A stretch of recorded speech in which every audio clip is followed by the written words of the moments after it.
بسم اللہ الرحمن الرحیم۔ السلام علیکم ورحمۃ اللہ۔ ایک دفعہ سلطان صلاح الدین ایوبی اپنے دربار میں بیٹھے ہوئے تھے کہ سلطان صلاح الدین ایوبی کا ایک دوست تبریز سلطان ملنے کے لیے آیا۔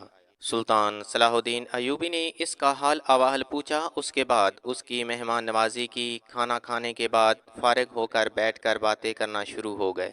باتیں کرتے کرتے تبریز سلطان نے سلطان صلاح الدین ایوبی کو ایک بات بتائی جس نے سلطان صلاح الدین ایوبی سوچنے پر مجبور کر دیا۔ تبریز سلطان نے سلطان صلاح الدین ایوبی کو بتایا کہ ہمارے قریب ایک سامراج گاؤں ہے جس میں ہندوؤں کا ایک مندر ہے۔ اس مندر میں ایک بڑا بت ہے اور چھوٹے چھوٹے 5 بت ہیں۔ تبریز سلطان نے کہا کہ سلطان معظم، اس مندر کا بت دودھ پیتا ہے۔ سلطان صلاح الدین ایوبی نے کہا کہ تبریز سلطان، یہ بتاؤ انسانی عقل اس بات کو قبول کرتی ہے کہ ایک بت دودھ پیتا ہے؟ تبریز سلطان نے کہا کہ سلطان معظم، یہ بات عقل تسلیم تو نہیں کرتی، لیکن یہ حقیقت ہے۔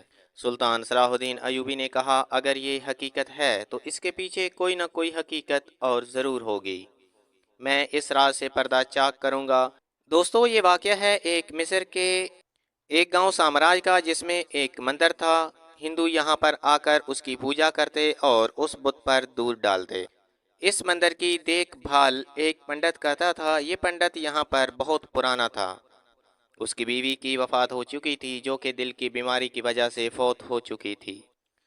اس کی ایک چھوٹی سی بیٹی رہ گئی تھی۔ پنڈت کی بیوی نے اپنے شوہر کی نصیحت کی تھی اسے مندر میں نہ لے جانا، کیونکہ یہ لڑکی کوئی عام لڑکی نہیں، یہ تمہاری مندر کی نوکری ختم کر دے گی، اور ویسے بھی مندر کے پاس جو بہڑ کا درخت ہے اس پر جنات کا بسیرا ہے اور یہ رات کو روئے گی۔ اس طرح وقت گزرتا رہا۔ پنڈت نے اپنی بیٹی کو مندر کے اندر نہ جانے دیا۔ جب پنڈت کی بیٹی 16 سال کی ہوئی تو ضد کرنے لگی کہ میں بھی مندر جاؤں گی۔ مندر کے اندر پوجا کیسے ہوتی ہے، بھگوان کو دودھ کیسے پلاتے ہیں؟ پنڈت کی بیٹی اپنے باپ سے پوچھنے لگی، پاپا یہ لوگ بھگوان کے اوپر دودھ کی بالٹیاں کیوں ڈالتے ہیں؟ بھگوان تو ایک بت ہے، یہ بت بے جان ہوتا ہے۔ پاپا جان، بے جان چیزوں کو تو کھانے پینے کی ضرورت نہیں ہوتی۔ پنڈت اپنی بیٹی کو کہنے لگا کہ بیٹی خاموش ہو جاؤ، لوگوں نے اگر یہ سن لیا تو وہ مجھے مندر سے نکال دیں گے۔ ہمارا 2 وقت کا کھانا اس مندر سے آتا ہے۔ پنڈت کی بیٹی ضد کرنے لگی کہ میری عمر کی ساری لڑکیاں مندر جاتی ہیں تو میں کیوں نہ جاؤں۔ ایک دن ایسا ہی ہوا کہ پنڈت کسی کام سے گھر سے باہر گیا ہوا تھا اور اس کی بیٹی اپنی سہیلیوں کے ساتھ دودھ کا جگ لے کر مندر کے اندر چلی گئی۔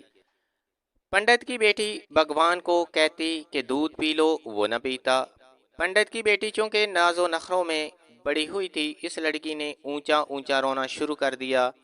پریشانی کے عالم میں پنڈت کی بیٹی کا پاؤں پھسلا اور اس کا سر ایک پتھر پر جا لگا۔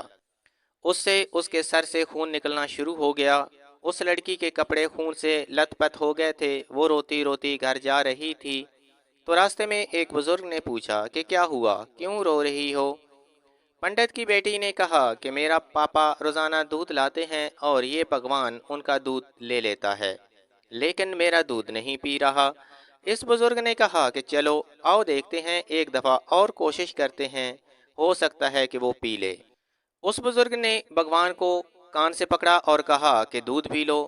بزرگ نے کہا کہ بیٹی اب بھگوان کو پلاؤ۔ بھگوان نے دودھ پینا شروع کر دیا۔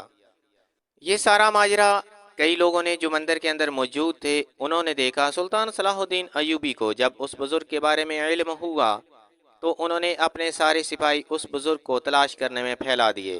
آخر کار اس بزرگ کو سلطان صلاح الدین ایوبی کے دربار میں لایا گیا۔